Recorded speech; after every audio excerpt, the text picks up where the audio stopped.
Hello, everyone, and welcome to Context. This program is brought to you by the Idaho Humanities Council with funding from the National Endowment for the Humanities. The views expressed here today do not necessarily represent those of the IHC or the NEH. My name is Joanna Bringhurst, and joining us today is Dr. Sara Dant. Dr. Dant is the Brady Presidential Distinguished Professor and Chair of History at Weber State University in Ogden, Utah. Her work focuses on environmental politics in the United States with a particular emphasis on the creation and development of consensus and bipartisanism. Dr. Dant's latest book is an all-new edition of Losing Eden, an environmental history of the American West, with a foreword by former New Mexico Senator Tom Udall. She is also an advisor and interviewee for Ken Burns' The American Buffalo documentary film, the author of several prize-winning articles on Western environmental politics, a precedent-setting expert witness report and testimony on Utah stream navigability, and co-author of the two-volume Encyclopedia of American National Parks.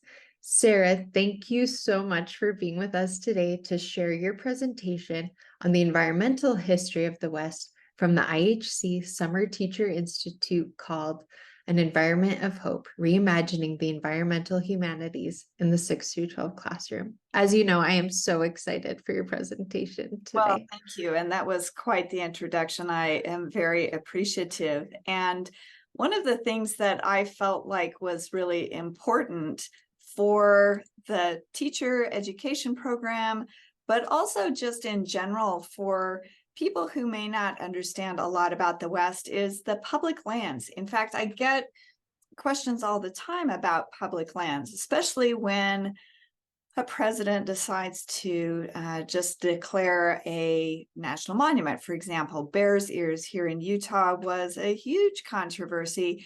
And a lot of people's opposition to that was that they thought somehow we had lost private lands in some massive federal land grab. And so it's part of what has helped me understand that people don't necessarily know what we're talking about when we're talking about the public lands. So that's going to be the focus of my presentation today, is talking a little bit about the public lands. What are they? What is it? What are the different categories? And how does that affect us here in the West, and particularly, of course, in Idaho? And so let me start by saying that the public lands are federal lands. And let me show you this kind of astonishing map that will give you some kind of indication of what we're talking about. Every time I put this map up, people are just kind of gobsmacked by what they see, because the delineation between the West and the East is nowhere more apparent, I think, than in this map. And so what you see in the red is the percent of lands that are federal properties. And so this is the national parks, this is national forests, this is wildlife preserves. There's some defense depot kinds of things in there too, but we're basically going to talk about the 4 land management agencies. But one of the things that you can see from this map is that pretty much most of the West, at least half of the land is owned and managed by the federal government. And people think, oh, that's such a loss of private land. But in fact, what's really interesting, and spoiler alert, this is where I'm going to go with this. Who owns the West? And the answer is, we do, because we are the federal government. And if we were all together, I would ask people to raise your hand if you've been to a national park, a national monument, a forest, you've been down a wild and scenic river, you visited a historic site, you've gone to Washington, D.C. And I can pretty quickly get every single person in the room to raise their hands. And then I say, okay, if that was a positive experience, keep your hands up. And everyone does. And to me, that's an astonishing common ground that we get to have as Americans, that these public lands, our lands, are something really unique. So I want to show you this map of Idaho so you can see what kinds of public lands that we're talking about here. So you can see it's a very colorful map for one thing, but the creation of national parks and forest reserves really laid the foundation for the current development of federal agencies with the primary purpose of managing natural resources on federal lands. And so this map shows you lots of different kinds of lands. I'm going to talk first about the four major land management agencies, and then we can look at some examples. And of course, I'm going to illustrate them with Idaho examples, but we can look at some examples about what this looks like in more detail. So we start with the United States Forest Service.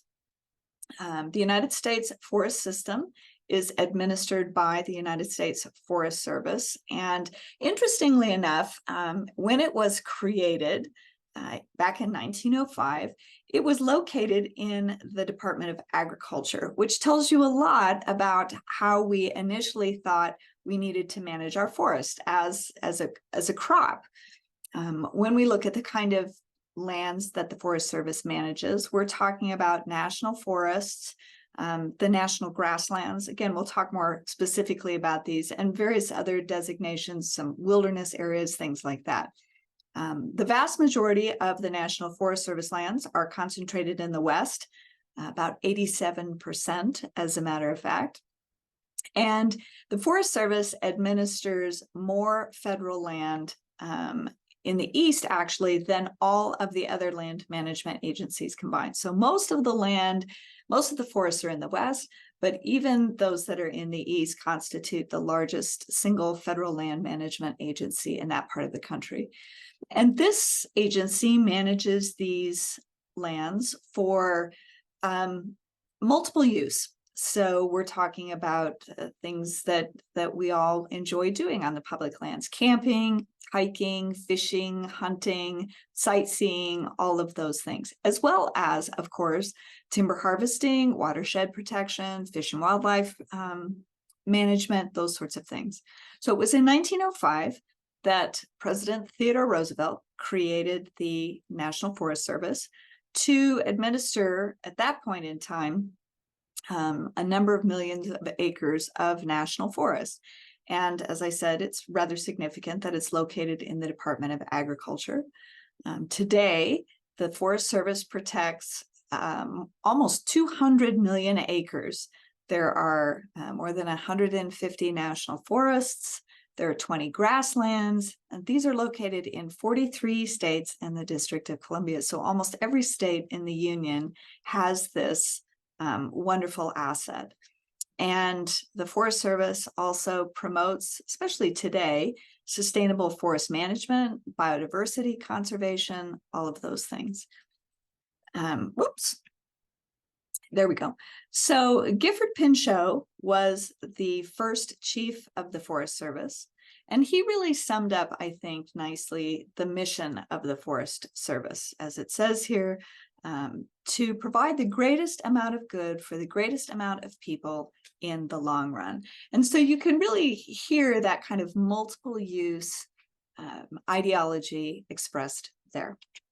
The second agency that we're going to talk about is the Bureau of Land Management, the BLM, the Bureau of Land Management. Bureau of Land Management manages about 245 million acres of land. It makes it the largest overall land manager in the nation, the largest land manager in the nation. Again, most of the land that it manages are in the West. So thinking back to that map, for example, and about a third of the total lands that it manages are in Alaska. So the Bureau of Land Management manages things like, again, grasslands, forests. There are some high mountain reserves, Arctic tundra, deserts. These have incredible diversity of resources, including fuels and minerals. This is where a lot of our grazing lands are. So it was the creation of the Bureau of Land Management in the Department of Interior in 1946 that merged two federal agencies that existed back then, the General Land Office and the United States Grazing Service. And today the BLM manages about, think about this for a minute. Today, the BLM manages about 1 in every 10 acres of land in the United States. I mean, that's amazing to me. About 1 in every 10 acres of land in the United States, and about 30% of the nation's subsurface minerals. So it's an extensive responsibility that it has. These lands and minerals are found in every state in the country. They, as I said earlier, encompass all kinds of different land forms, certainly. And like the Forest Service, there is a multiple use mandate for the Bureau of Land Management. So they have responsibility to do things like renewable energy development, conventional energy development, hard rock mining, outdoor recreation, some timber harvest, lots of grazing, of course, in particular. And within the Bureau of Land Management, again, we'll look at this in a little bit more detail later, but there are some specially designated areas for conservation. They protect wild horse and burrow rangelands, for example. They conserve fish and wildlife in some cases, preserve native and Old West artifacts, paleontological resources, you name it, they kind of are a little bit of everything agency. So we have the United States Forest Service, we have the Bureau of Land Management, and we have something called the Fish and Wildlife Service, which I know this will come as a huge shock, manages fish and wildlife. It is the premier federal agency that is dedicated to the conservation, protection, and enhancement of fish and wildlife, and also plants and their habitats.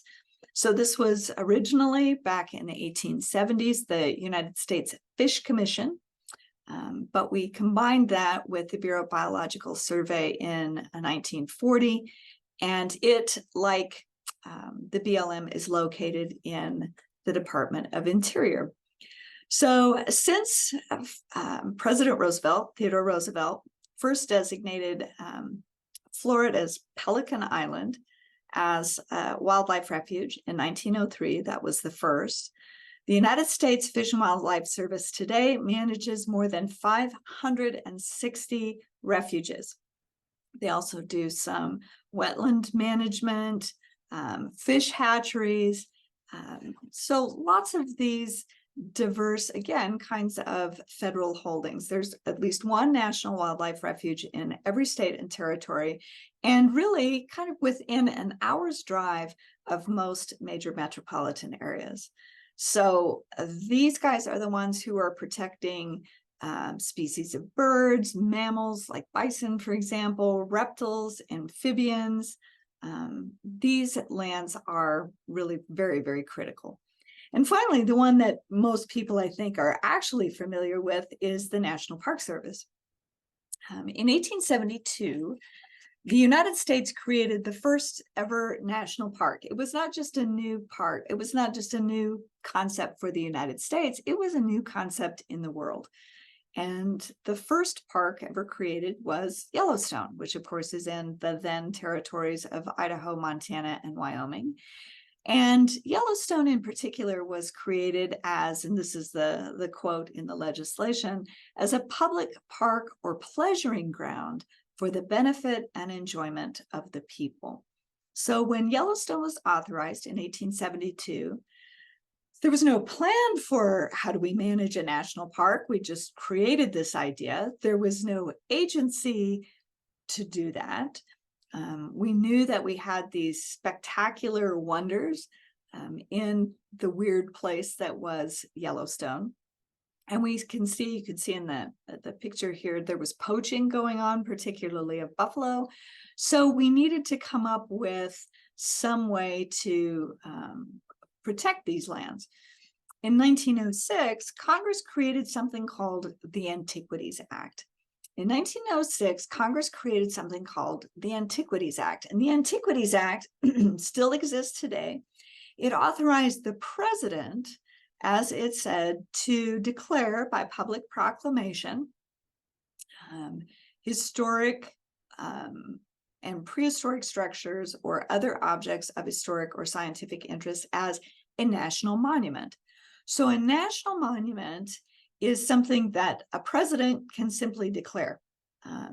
It takes an act of Congress to create a park, but a president can just make a monument with the use of the Antiquities Act. So it's usually smaller than a national park. It tends not to have the diversity of attractions that a national park does, but it's also a lot more efficient designation process.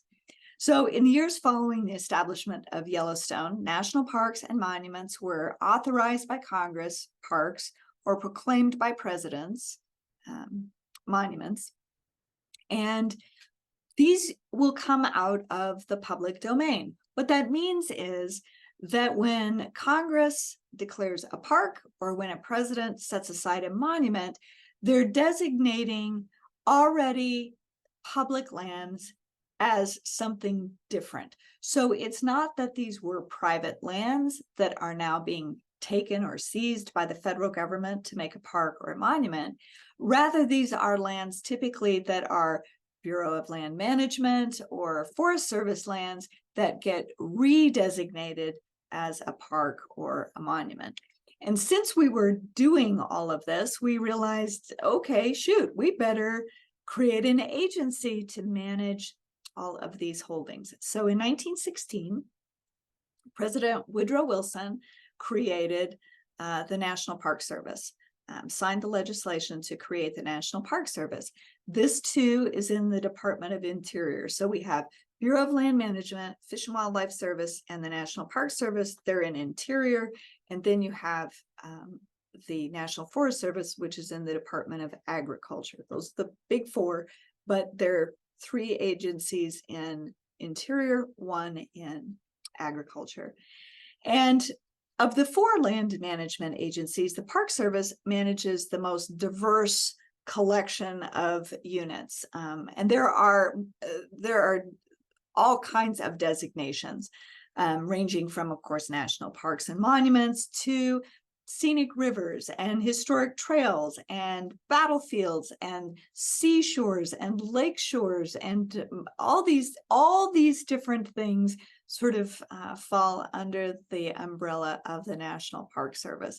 Today, the National Park Service system includes more than 400 different units that covers about 85 million acres in the United States.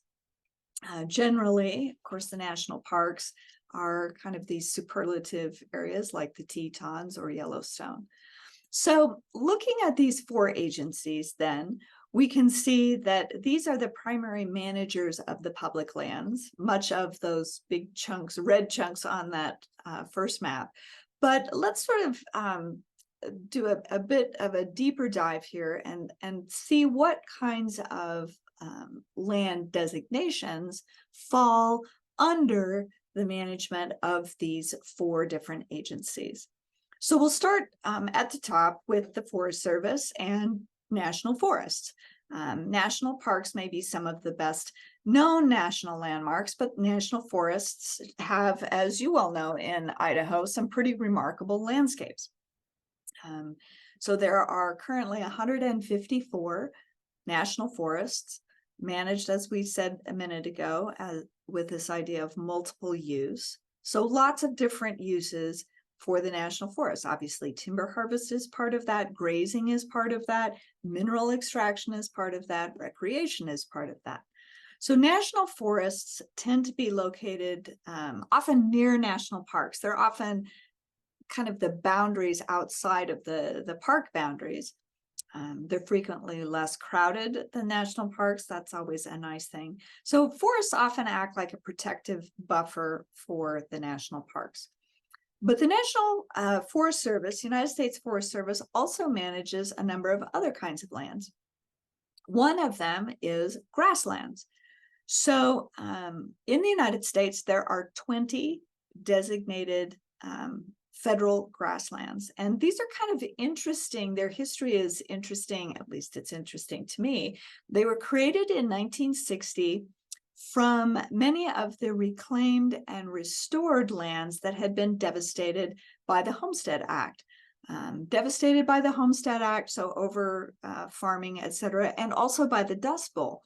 Many of those lands abandoned in that time period were reclaimed by the federal government and then set aside as the grasslands. The Curlew National Grassland in southeast Idaho is the only grassland in the entire Intermountain West. So, imagine that. Idaho gets to be unique for so many reasons.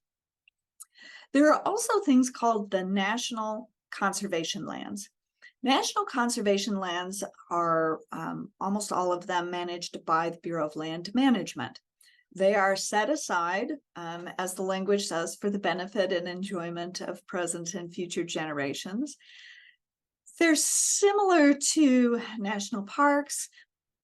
Conservation areas have to be designated by Congress, and they typically feature scientific, historical, recreational features. This is certainly just one part of the Bureau of Land Management, but some pretty spectacular landscape. And of course, because doesn't have the park name on it, often you get to recreate in these areas with a whole lot fewer people. There are more than 900 of these. They range across 12 of the Western states. Another kind of designation, many of you are probably familiar with these, is a national wildlife refuge. And if parks, people have said, oh, the national parks are America's best idea. I think one could make a really good argument that the national wildlife refuges are America's best kept secret. The United States Fish and Wildlife Service manages wildlife refuges to conserve, as you might imagine, wildlife. The first of these, as I mentioned a minute ago, was created in 1903 by Theodore Roosevelt, Pelican Island in Florida. Today, there are more than 560 of these sites. There's at least one in every state. And they offer a chance for urbanites, I think, to connect with nature. There's all kinds of usually recreation opportunities, hiking, trails, canoes, kayaking. Some of them allow hunting and fishing. These are, I think, real national treasures. And a lot of people don't know that they're there. And so now you do know. Now you've been let in on that tip. So probably the crown jewel of the public lands system is, of course, the parks. Iconic locations, Yellowstone, the Tetons, Glacier. These attract visitors from all over the world. But the National Park Service is more than just these spectacular parks. But believe me, I'm not trying to diminish these parks. They're amazing. But there are lots of different options here. So the national parks tend to be these big chunks of land that protect a variety of resources. National parks can only be created by Congress, and they're managed by the National Park Service. National Historic Parks, which we also have in Idaho, National Historic Parks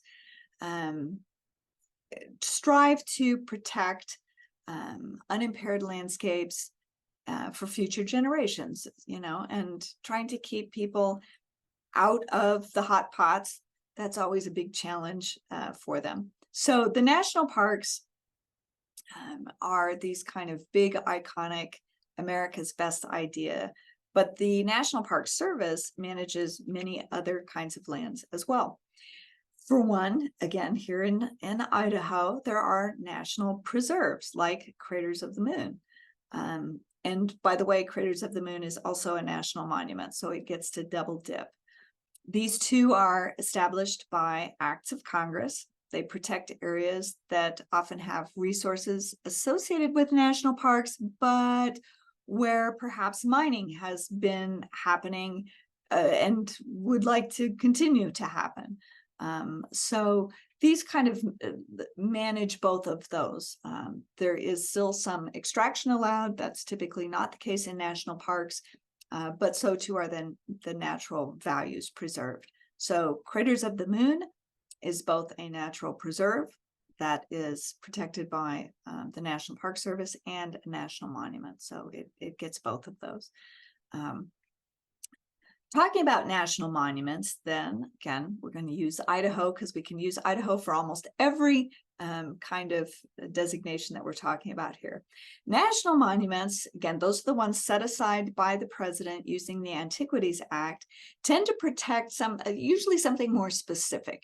A specific natural, cultural, or historic features. So these can be something like craters of the moon, or as pictured here, the Hagerman fossil beds. Some places like the Grand Canyon, for example, Zion, these were first set aside as monuments and then enlarged and expanded into parks. And so since 1906, since the passage of the Antiquities Act, there have been 120 national monuments created. And it really depends. The management of them really depends. Some of them are Park Service, some of them are Forest Service, some of them are BLM.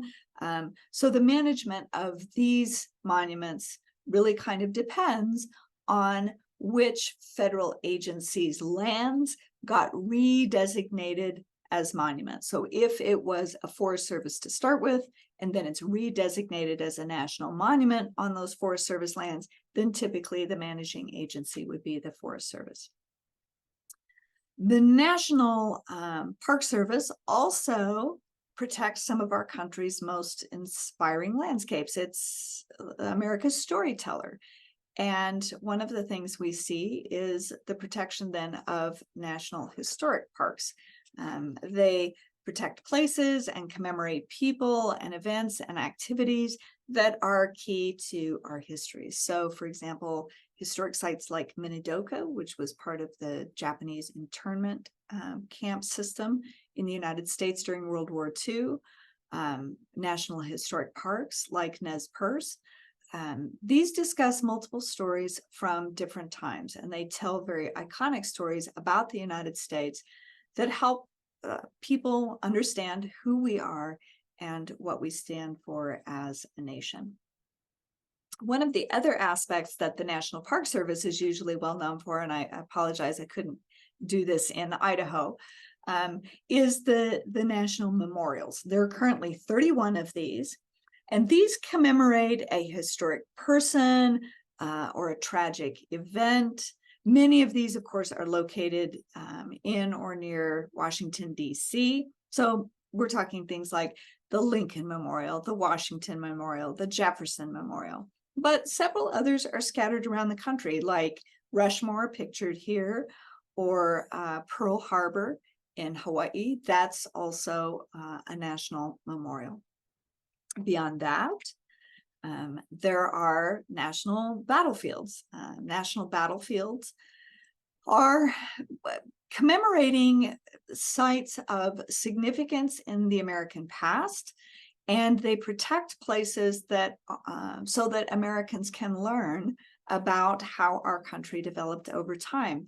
And, you know, it's one of the great ironies, I think, that some of the most tragic and awful events in our past happen in some of the most achingly beautiful places that it's possible to imagine. Certainly Gettysburg is like that, certainly Little Bighorn tragedy and beauty, but there's interpretation there that helps people understand what the historic significance of these places has been.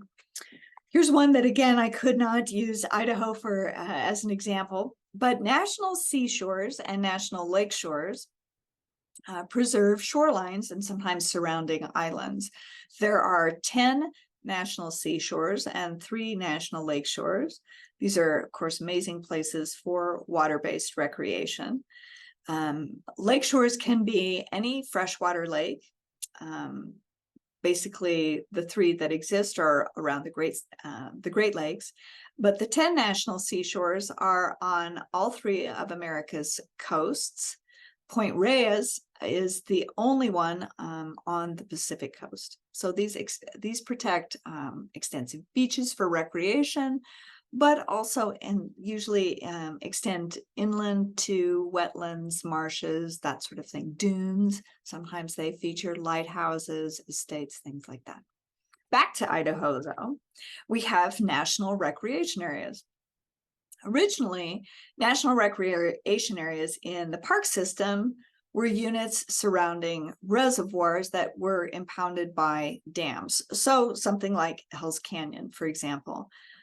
And there are currently 40 of these national recreation areas. They are located in 26 states.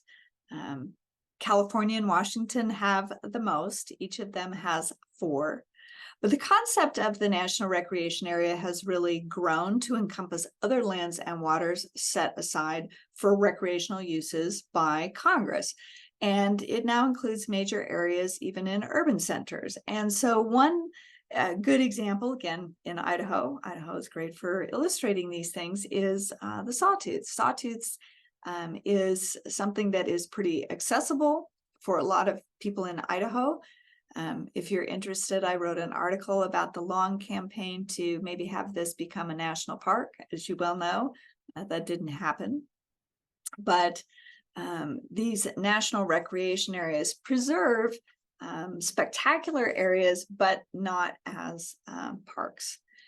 There's also, of course, then the wilderness preservation system. The wilderness preservation system, and so we're going to talk about some different kinds of designations often now within recreation areas and parks, etc.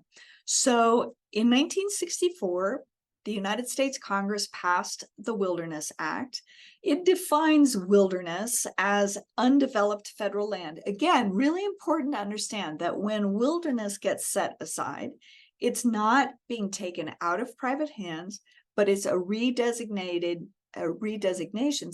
of already existing federal lands, public lands that are just redesignated from, say, Forest Service to wilderness managed by the Forest Service. So wilderness generally consists of federal land that is primarily affected by the forces of nature, that is relatively untouched by human activity. So valued then for its solitude, primarily for recreation.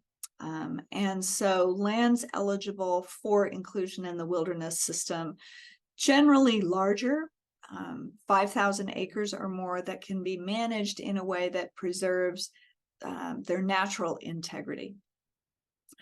Permanent improvements, things like buildings and roads, activities that would significantly alter natural conditions like timber harvesting generally are prohibited, but there are some exclusions to that. The Wilderness Act also specified that existing livestock grazing, motorboat or airstrip use would be allowed to continue.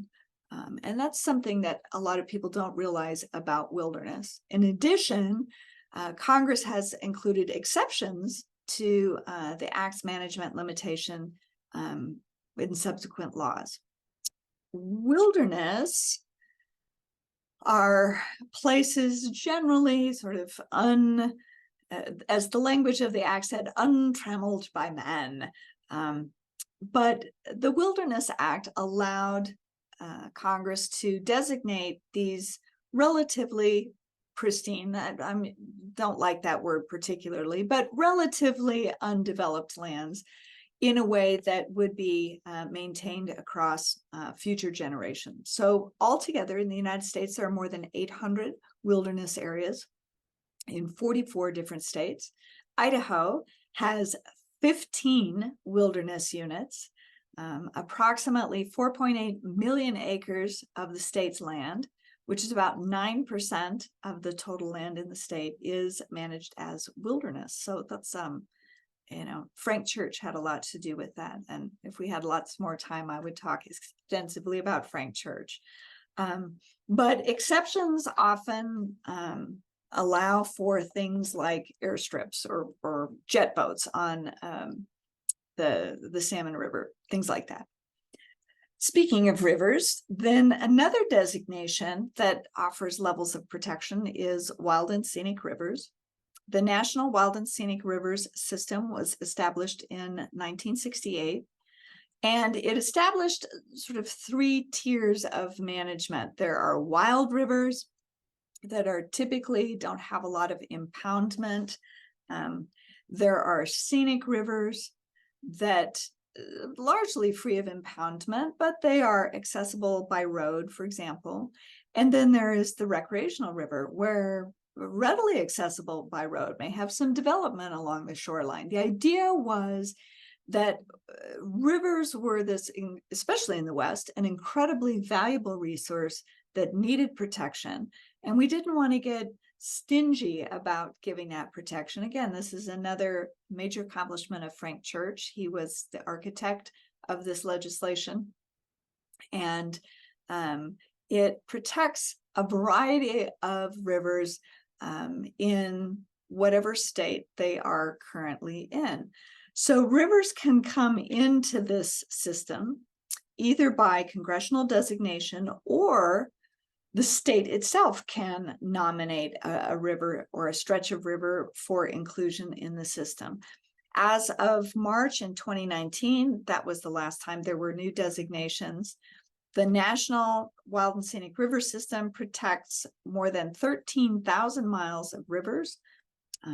Those stretches are on more than 200 different rivers across the United States.